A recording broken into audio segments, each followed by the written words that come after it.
तो हाय दोस्तों, welcome to सारथी शिक्षा सागर। देखिए, आज हम लोग जो आपके लिए टॉपिक लेके आए हैं वो है फीमेल रिप्रोडक्टिव सिस्टम यानी महिला प्रजनन तंत्र। अब देखिए, टॉपिक जो है इसमें कुछ वर्ड्स आएंगे वो इम्पोर्टेंट है आपके लिए। ठीक है, आप अगर नीट की भी तैयारी करें तो उसके लिए भी इम्पोर्टेंट है, और क्लास 10th के जो बच्चे हैं जो बोर्ड एग्जाम की तैयारी कर रहे हैं उनके लिए भी इम्पोर्टेंट है। तो हम लोग इसको शुरू करते हैं। बाकी जो एग्जाम है आपके कॉम्पिटेटिव एग्जाम है उसके लिए तो है ही इम्पोर्टेंट। तो सारे टॉपिक्स जो है मतलब पूरा जितने भी एग्जाम्स हैं गवर्नमेंट सबके लिए इम्पोर्टेंट है। तो शुरू करते हैं हम लोग बिना टाइम वेस्ट करते हुए। तो सबसे पहले हम लोग बात करते हैं कि फीमेल रिप्रोडक्टिव सिस्टम को हिंदी में क्या बोलते हैं, प्रजनन तंत्र यानी महिला प्रजनन तंत्र। ठीक है, तो इसमें पहले हम लोग कुछ वर्ड्स देख लेते हैं। यहाँ पे वर्ड है फर्टिलाइजेशन, इसे हम लोग हिंदी में बोलते हैं निषेचन। ठीक है, उसके बाद स्पर्म है आपका शुक्राणु है यानी मेल्स का शुक्राणु, ओवा है आपका अंडाणु, जाइगोट है आपका युग्मंज, और आपका फिर गैमेट्स होते हैं जिन्हें हम लोग जर्म सेल्स भी बोलते हैं, जिन्हें हम लोग बोलते हैं युग्मक या शुक्राणु। तो ये आपके वर्ड्स को मैं समझाऊंगा कि इनका मीनिंग क्या होता है, एक एक करके सारे एक्सप्लेन करूंगा। तो पहले ये मान लीजिए, जैसे कोशिका का आपने नाम सुना होगा, कोशिका यानी सेल, इंग्लिश वाले वर्ड लोग समझ लें, कोशिका यानी सेल। तो जितनी भी चीजें आपकी बनी होती हैं, मतलब जितने भी लिविंग बींग्स हैं आपके, वो सेल से बने हैं। भाई सेल का मतलब आपका क्या होता है? सेल आपके जो होते हैं दो टाइप के होते हैं। एक आपका होता है यूनिसेलुलर, एक होता है मल्टी सेलुलर। मतलब टाइप नहीं, इसका मतलब यह है कि सेल जो ऑर्गेनिज्म बने होते हैं, जो प्राणी बने होते हैं, वो दो तरीके से बने होते हैं। या तो एक ही सेल से बने होंगे तो वो यूनिसेलुलर हो गए, और एक से ज्यादा सेल से बने होंगे तो उन्हें मल्टी सेलुलर बोल देंगे। तो हम लोग इंसान हैं तो हमारी बॉडी में करोड़ों में सेल्स होते हैं। तो अब ये जो हम लोग बात करते हैं स्पर्म की, ठीक है, और ओवा की यानी अंडाणु की, ठीक है, ये भी क्या है, ये भी एक सेल ही है, कोशिका ही है। ठीक, तो अब क्या होता है, जब स्पर्म हमारा यानी मेल का शुक्राणु, आदमी का शुक्राणु फीमेल शुक्राणु से यानी अंडाणु से मिलता है, तब हम लोगों का क्या बनता है, जाइगोट बनता है। यहाँ पे देखिए लिखा है जाइगोट, युग्मनज। ठीक है, जाइगोट बनता है। इस प्रक्रिया को हम लोग बोलते हैं फर्टिलाइजेशन। ठीक, इस चीज को बड़ा ध्यान से सुनिएगा।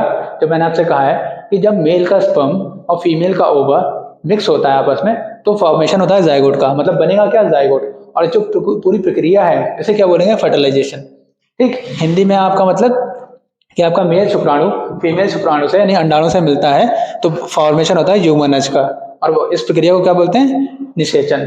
ठीक है, ये आपका हो गया फर्टिलाइजेशन। तो अब ये होता कैसा है, इसमें महिला के प्रजनन तंत्र का क्या उपयोग है, मतलब क्या ये रोल है इसका। ठीक, ये हम लोग पढ़ेंगे इसमें। तो देखिए, ये आपकी हो गई ओवरी। ठीक है, ये आपकी हो गई ओवरी, ये आपकी हो गई यूटेराइन वॉल। ठीक, uterine tube, sorry uterine tube, और इसे हम लोग फैलोपियन ट्यूब और ओविडक्ट भी बोलते हैं।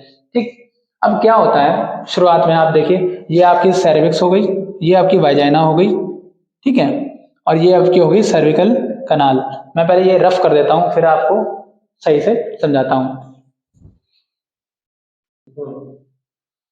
तो देखिए, मैंने मिटा दिया, रफ कर दिया, शुरू करते हैं हम लोग। देखिए ध्यान से सुनिएगा, क्या होता है कि सबसे पहले जब आपका ड्यूरिंग कॉपुलेशन, ठीक है, जब हम लोग कॉपुलेशन करते हैं यानी मेल फीमेल कॉपुलेट करते हैं, ठीक, कॉपुलेटिंग यानी मेटिंग, जब मेल फीमेल मेट करते हैं तो क्या होता है, मेल के अंदर से स्पर्म रिलीज होता है, यानी मेल का जो शुक्राणु है स्पर्म रिलीज होगा।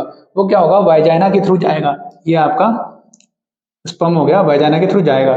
तो ये कहाँ पहले से जाएगा, सर्विक्स में पास होके, ये सर्विकल कनाल से पास होके कहाँ जाएगा, ये आपका जाएगा, ये पूरा पार करके यूट्राइन ट्यूब तक, ये यहाँ तक आते हैं। ठीक, यहाँ भी जा सकते हैं और यहाँ भी जा सकते हैं, दोनों तरफ रास्ता खुला है। ये आपके स्पर्म जो है यूट्राइन वॉल में जाएंगे। अब क्या होता है इसमें, ये जो आपकी ओवरी है, ओवरी यानी आपकी अंडाशय जो है, इससे इसमें क्या होता है, इसमें बिना पके हुए यानी अनराइप, जैसे शुरू बाद में तो एग रिलीज होते हैं, अंडा रिलीज होता है, तो पहले वो पका नहीं होता है तो उसे बोलते हैं फॉलिकल। ठीक है, जो अंडा अनपके होते हैं, ऐसे बोल सकते हो आप अनराइप एग्स, अनराइप एग्स, इन्हें हम लोग बोलते हैं फॉलिकल्स। ठीक है, तो वो इसके अंदर कई सारे होते हैं, तो वो ड्यूरिंग ओवल्यूशन, ओवल्यूशन के टाइम पे रिलीज होते हैं। ओवल्यूशन क्या होता है मैं बताऊंगा अभी। तो इसमें क्या होता है, जब एग रिलीज होगा इसमें, तो ये एग यहाँ पे मान लीजिए यहाँ पे आ गया। ये एग पकड़ने का काम किसका होता है, मान लीजिए इस ओवरी ने एग रिलीज किया तो एग ये यहाँ से आएगा, ये पकड़ेगा कौन, ये पकड़ेगा आपका इनफंडिबुलम। इनफंडिबुलम एग को कैच कर लेता है। ठीक है, ये देखिए, ये चीज ध्यान रखिएगा कि जो आपकी यूट्राइन ट्यूब है यानी इसे फैलोपियन ट्यूब और ओविडक्ट भी बोलते हैं, ये डायरेक्टली ओवरी से कनेक्ट नहीं होती है, इसके बीच में गैप होता है, ये इसे पूरा कवर करके रखती है इस तरीके से। ठीक है, कि जब एग रिलीज होगा तो इसके अंदर ही जाएगा, बस कवर है, ये पूरा मतलब जो है अटैच नहीं है। तो यहाँ से एग निकला, तो एग जब यहाँ पे आएगा तो स्पर्म यहाँ पे एग से मिल जाएगा, और जब स्पर्म एग से मिलेगा, तो मैंने अभी आपको बताया था कि जब स्पर्म फीमेल एग से मिलता है तो क्या बनता है, आपका जाइगोट बनता है। ठीक, ये आपकी हो गई प्रक्रिया, और इस प्रक्रिया को हम लोग क्या बोलते हैं, फर्टिलाइजेशन यानी निषेचन, फर्टिलाइजेशन। ठीक है, ये मैंने अभी आपको जस्ट बताया था। तो अब ये जब ऐसा हो जाएगा, जब ऐसा हो जाएगा तब क्या होगा, अब ये जाइगोट बन गया। जाइगोट ध्यान रखिएगा कि बना 2 सेल से है भाई, स्पर्म भी एक सेल है, ठीक है, मेल का भी शुक्राणु एक सेल है और फीमेल का भी अंडाणु एक सेल है। ये जब मिक्स होते हैं तो बना तो जाइगोट अकेला है, ठीक है, बना एक ही है, एक सेल बना है, यानी 2 सेल मिला के बना एक सेल है। ठीक, अब ये आया यहाँ पे, तो यहाँ पे जब एक जाइगोट बन जाएगा तो कुछ टाइम बाद क्या होगा, ये जाइगोट धीरे धीरे अपने आप नीचे आने लगेगा, ये नीचे आएगा, और जब नीचे आते आते ये अपने आप को डिवाइड करेगा, सेल डिवीजन करेगा। ठीक है, तो पहले मान लीजिए एक सेल था, अब ये 4 हो गए, ऐसे ही बढ़ते जाएंगे। और जब यहाँ पे आके जब ये आएगा तो यहाँ पे क्या होता है, ये वाली जो प्रक्रिया है, यहाँ पे ये वाली जो जगह है आपकी, यहाँ पे एक दीवार बनने लग जाती है, जिसे हम लोग बोलते हैं यूट्राइन वॉल। क्या बोलते हैं, यूट्राइन वॉल। ठीक है, अब ये वॉल किस चीज़ की होती है, ये होती है ब्लड की, ब्लड वेसल्स की। ठीक है, खून के, ब्लड रक्त, जब मैं आपको टॉपिक पढ़ाऊंगा तो उसमें बताऊंगा ब्लड वेसल्स मेन काम क्या होता है। फिलहाल आप लोग समझ लीजिए ब्लड वेसल्स। ठीक है, ब्लड वेसल्स में खून भरा होता है, यानी मांसपेशियां जो होती हैं हमारी, है ना, जिनमें खून भरा होता है, उसकी ये यूट्राइन वॉल बनी होती है। इसका काम क्या होता है भाई, ये जो एग है ये आगे चल के एक पूरा बच्चा बनने वाला है ना, तो इसे खाने पीने की मतलब न्यूट्रिशन की जरूरत पड़ेगी। तो वो न्यूट्रिशन जो प्रोवाइड कराती है वो यूट्राइन वॉल प्रोवाइड कराती है।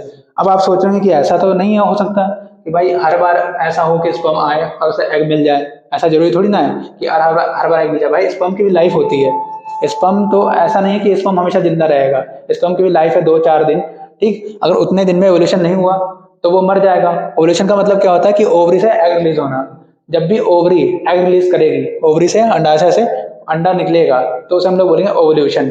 ठीक है, तो ऐसा होना जरूरी नहीं है एग रिलीज हुआ, तो एग रिलीज अगर नहीं होगा तो स्पर्म इससे मिलेगा नहीं, स्पर्म अपने आप खत्म हो जाएगा कुछ दिन बाद। ठीक है, तब ये प्रक्रिया नहीं होगी। फिलहाल अगर मिल जाता है तो प्रक्रिया पढ़ते हैं हम लोग। तो अगर मिल गया तो फर्टिलाइजेशन हो गया, और जाइगोट जो है आपका नीचे आया, नीचे आते थे वो अपने आप को सेल डिवीजन कर रहा है, यानी जाइगोट डिवीजन डिवाइड कर रहा है, और एक सेल से बन के कई सारे सेल्स में बन रहा है, मल्टीपल सेल्स बन रहे हैं। ठीक, अब वो जब इसमें इस वॉल जो बनेगी, ये यूट्राइन वॉल जो बनी है, वो इसमें धस जाएगा, धसने को इंग्लिश में बोलते हैं इम्बीडेड हो जाएगा, इम्बीडेड हो जाएगा। ठीक है, और इस प्रक्रिया को हम लोग बोलते हैं इम्प्लांटेशन, ये भी बहुत इंपॉर्टेंट है।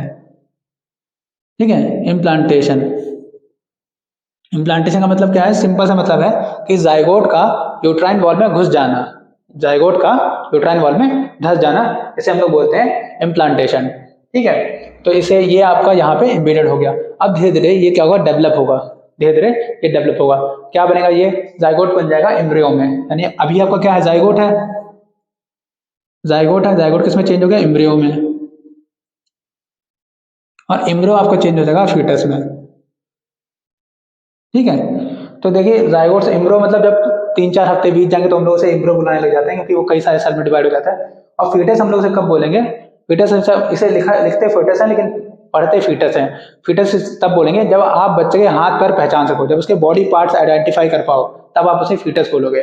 ठीक है, तो फीटस ये क्वेश्चन आ भी चुका है एक बार एग्जाम में कि आप कहते हैं बच्चे को कब आप फीटस बोलना शुरू करेंगे, तो उसमें ऑप्शन थे ऐसे, मतलब कि 3 हफ्ते बाद, 4 हफ्ते बाद, या बच्चे के बॉडी पार्ट्स आइडेंटिफाई कर पाओ, तो आपको वही आंसर टिक करना है कि जब बच्चे के आप हाथ पैर आइडेंटिफाई कर पाओ, पहचान पाओ कि बच्चे के हाथ पैर निकल आए हैं उस सेल के। ठीक है, तब आप उसे फीटस बोलोगे, उसके बाद वो पूरा बेबी बन जाता है। ठीक, अब ये सब प्रक्रिया कहाँ पे हो रही है, ये सब प्रक्रिया हो रही है यहाँ पे बॉम में, यूटेरस में। ठीक है, यहाँ पे बॉम बोलते हैं इसे, यूट्राइन कैविटी, हिंदी में से बोलते हैं गर्भाशय में। ठीक, यहाँ पे ये सारी प्रक्रिया, मतलब यहाँ पे जो है बच्चा पलता है। अब बच्चा जब पल जाता है तो मतलब बच्चा इतने 9 महीने तक माँ के पेट में रहा, तो उसे खाना पीना न्यूट्रिशन हमने कहा कि मिलेगा, तो शुरुआत में तो इसे यूट्राइन वॉल से चल जाता है काम, लेकिन हर बार ऐसा इतने दिनों तक सिर्फ यूट्राइन वॉल से काम नहीं चल सकता। माँ, हम लोग कहते हैं प्रेगनेंसी के टाइम कि माँ को ज़्यादा खाना खाना चाहिए, अच्छे से मतलब अपना ख्याल रखना चाहिए, तो वो सब क्यों, क्योंकि बच्चे को भी पोषक तत्व मिल सके, बच्चे को भी न्यूट्रिशन मिल सके। अब वो कैसे होगा कि जब जो बेबी होता है उसके उससे, जैसे मान लीजिए ये बेबी एग्स के अंदर पल रहा है, तो उससे एक नली जुड़ी होती है। ठीक है, ये नली जुड़ी होती है। ठीक है, इसे इसे हम लोग बोलते हैं इस पार्ट को प्लेसेंटा। तो ये आपको ध्यान रखना है, बोर्ड्स में भी क्वेश्चन आ चुका है और कई एग्जाम में भी क्वेश्चन आ चुका है कि माँ से बच्चे तक खाना किस चीज के द्वारा पहुंचाया जाता है। तो प्लेसेंटा का ये काम है, इस कॉर्ड के द्वारा, ये जो कॉर्ड होती है आपकी, इस कॉर्ड के द्वारा प्लेसेंटा जो है खाना पहुंचाता है। और जो बच्चा वेस्ट प्रोड्यूस करता है, जैसे हम लोग भी बड़े होने के बाद वेस्ट प्रोड्यूस करते हैं, तो हम लोग तो अपना वेस्ट निकाल सकते हैं खुद, लेकिन बच्चा अपना वेस्ट क्या करेगा, माँ बाप में खुद प्रोड्यूस, सॉरी माँ में खुद भेजेगा, है ना, प्लेसेंटा के द्वारा ही। ठीक, तो ये वेस्ट भी, यानी वेस्ट का जाना और न्यूट्रिशन का आना माँ से बच्चे में, ये प्लेसेंटा के द्वारा होता है। ठीक है, अब हम लोग पढ़ते हैं इस बात में, पहले मैं रफ कर देता हूँ, उसके बाद मैं ये बताऊंगा कि आखिर मतलब कैसे, अगर ये प्रक्रिया ना हो तो क्या होगा। अब हम लोग बात करते हैं कि मान लीजिए स्पर्म जो है आपका, यानी आदमी का शुक्राणु गया आपका यहाँ तक, फैलोपियन ट्यूब तक पहुंच गया, लेकिन उसे एग नहीं मिला। पहले एक क्वेश्चन और समझ लीजिए कि कई बार क्वेश्चन ये भी आ चुका है कि आखिर जो है आपका फर्टिलाइजेशन यानी निषेचन कहाँ पर होता है, ठीक है, कौन सी जगह पे होता है, तो वो फैलोपियन ट्यूब में होता है। ये फैलोपियन ट्यूब में ही आपका जो एग है स्पर्म से मिलेगा। ठीक, लोग कई बार वाइजाना में लिख देते हैं या यहाँ यूट्राइन वॉल्व के यहाँ पे लिख देते हैं, सर्विकल कनाल में लिख देते हैं, तो ये सब गलत आंसर है आपका। फैलोपियन ट्यूब यानी ओविडक्ट में ही आपका फर्टिलाइजेशन होगा। ठीक है, तो हम लोग बात करते हैं किसी कंडीशन में मान लो ऐसा ना हो, क्योंकि अब आप लोग इस चीज ध्यान से समझिएगा, ये आपका मंथ है, 0 से शुरू होता है मान लीजिए, और ये आपका 14th डे है, ये चीज ध्यान से समझिएगा। और इसके बाद आपका आता है 28वां दिन। आप लोगों ने पढ़ी होगी माहवारी यानी मेंस्ट्रुएशन साइकिल, तो उसकी हम लोग बात करते हैं कि वो हर 28 दिन में आती है। तो क्या होता है, ये अभी मैंने कहा यहाँ पे यूट्राइन बॉल बनती है, तो मान लीजिए आज पहला दिन है, पहले दिन से यूट्राइन बॉल बनना शुरू हुई है, किसी महिला के, किसी लेडीज के यूट्राइन बॉल बनना शुरू हुई है, तो वो 14 दिन तक तो यूट्राइन बॉल बनेगी। ठीक, और 14th वाला जो डे होगा आपका, 14 डे क्या होगा आपका, ओवुलेशन होगा। ओवुलेशन होगा मतलब एग रिलीज होगा, अंडा रिलीज होगा। ठीक है, 14 डे आपका होगा। उसके बाद वो 14 डे तक स्पर्म का वेट करेगा। अगर इस बीच में स्पर्म उसे मिलता है तब तो आपका फर्टिलाइजेशन होगा। अगर स्पर्म नहीं मिलता है तो क्या होगा, ये जो है आपकी जो यूट्राइन बॉल है, ये वाइजाना के थ्रू ब्लीडिंग की फॉर्म में, वाइजाना के थ्रू ब्लीडिंग के फॉर्म में बाहर आ जाएगी, जिसे हम लोग बोलते हैं मेंस्ट्रुएशन। क्या बोलते हैं, मेंस्ट्रुएशन।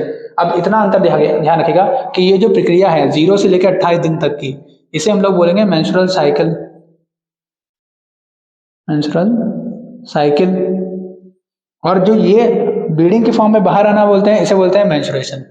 ठीक है, इतना इसमें अंतर। ये पूरी साइकिल है जो हर 28 दिन में रिपीट होती है, यानी हर 28 दिन में महिलाओं के पीरियड वगैरह यानी माहवारी शुरू हो जाती है, और इसको मेंस्ट्रुएशन को खाली बहने को इसे बोलते हैं ब्लीडिंग।